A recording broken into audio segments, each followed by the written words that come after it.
respond with the words, watch me. Many American people have been watching, and they have expressed concerns about your age. That is your judgment. That is your judgment. That is not the judgment of the press. They express concerns about your mental acuity. They say that you are too old.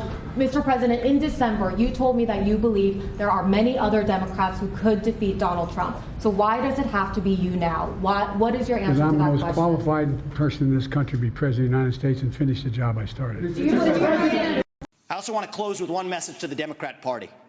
End this farce that Joe Biden is going to be your nominee.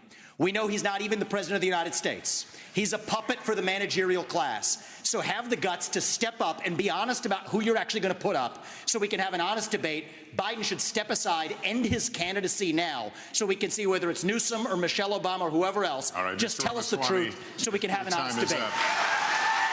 Oh boy, what's going on, everyone? Off screen here today. We're going to be reacting to, and I give an analysis of what happened to Biden just now. Biden explodes during press conference on his mental fitness, makes several mental mistakes.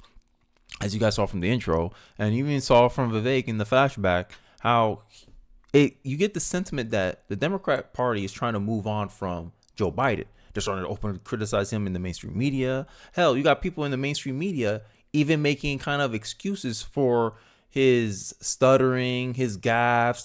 Let's take a look. The stutter, God bless him. I mean, the man deserves a lot of credit for fighting through that in a very public way with a camera aimed at him every second of every day.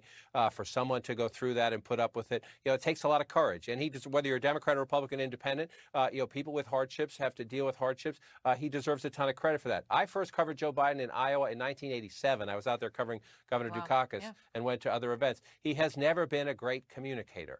But he is good in small settings, and he's a good small talker, and he puts you at ease if you're in a small group with him. He's never been great off the teleprompter. And you see it. They trying to, play this off, right? Let's get into the article. President Joe Biden erupts in anger during a press conference that he called at the last minute on Thursday night to address the special counsel report on the criminal investigation into Biden's handling of classified materials.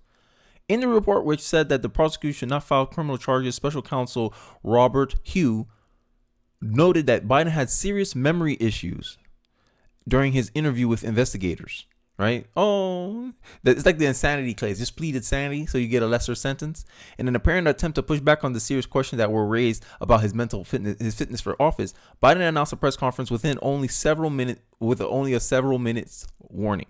During the event, Biden snapped at reporters asking about his mental fitness, even though 76% of Americans have said that his mental and physical fitness was a concern.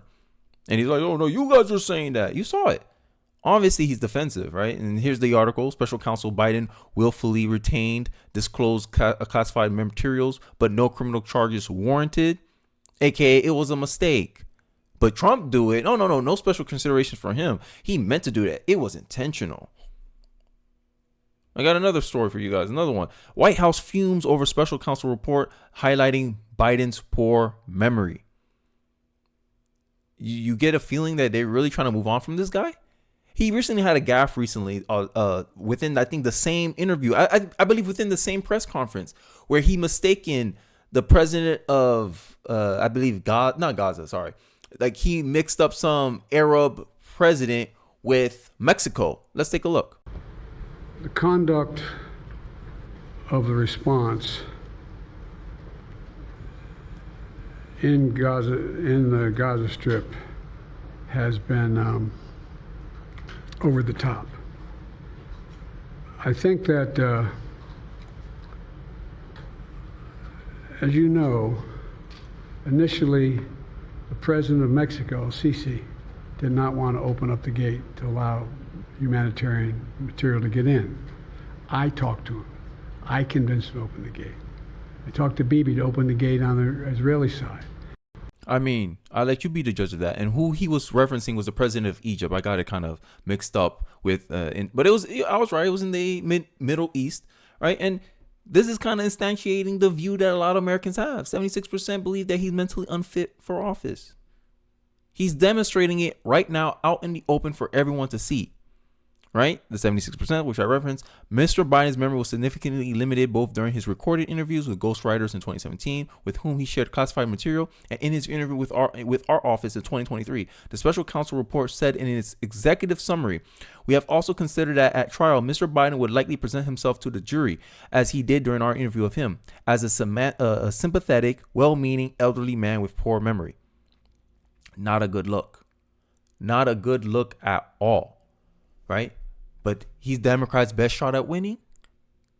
You start seeing the conspiracy theories being proven wrong, right here.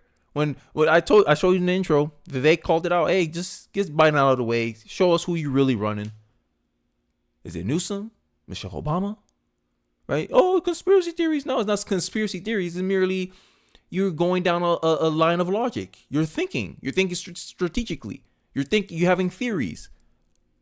But when someone's presenting theories that the liberal media doesn't like, all of a sudden it's conspiracy theory. The difference between a conspiracy theory and the truth is time. That's my saying anyway, right? Prosecutors said that based on the way Biden presents, jurors will want to identify reasonable doubt, and that it will be difficult to convince a jury that they should convict him. By then, a former president well into his 80s of a serious felony that requires a mental state of willfulness. So essentially what they're meaning is Donald Trump is more mentally fit than Joe Biden, because Joe Biden, they let him off scot-free. Donald Trump, they want to prosecute him. And Donald Trump just lost his immunity case too. So, hey, they even got an even more factor about it. But end of the day, I don't believe people should feel sorry for Joe Biden, because he probably knew what he was getting himself into when he decided to run for president and continue to run for president, not stepping down. He wants to grasp that power, right? And one thing, you don't expect these politicians to give up power willingly, right? What was her name? The Dana Frank? I forgot her name. The lady that died in office. That's the kind of time a lot of these politicians are on. They rather die than give up power willfully. So here's a tweet from Charlie Kirk that I want to reference here. "No one should be tempted to feel sorry for Joe Biden, because he's an elderly man with poor memory who disgraced us in Afghanistan, encouraged an invasion of 10 million plus illegals, bought us 10% inflation that impoverished the working class, vilified half the country as domestic terrorists or domestic extremists, weaponized the justice system to imprison political dissidents and indict his top rival, sold U.S. foreign policy for profit, which is the Biden machine, endangered the U.S. dollar global dominance, which I showed you in this video, in my earlier videos with the Tucker Carlson recap, spend $160 billion on avoidable wars in Ukraine that killed hundreds of thousands, insist on running for and remaining president when everyone can see he was physically not up to task." Remember that story that James O'Keefe exposed, talking on a date with a security official from the executive office, saying that he's slowing down a bit. It's more than a bit, but he only said that privately. In public, he'll never say that.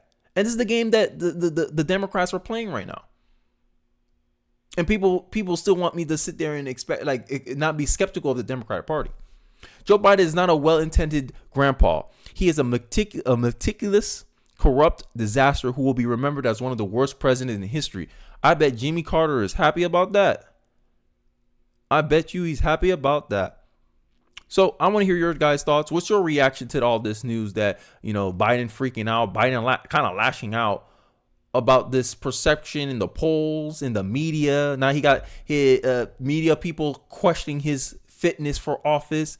Let me know your thoughts about it. Let me know your thoughts in the comment section below. I really like to hear it. Don't forget to like, comment, subscribe. And I appreciate you. And I'll catch you guys on the next one. Peace.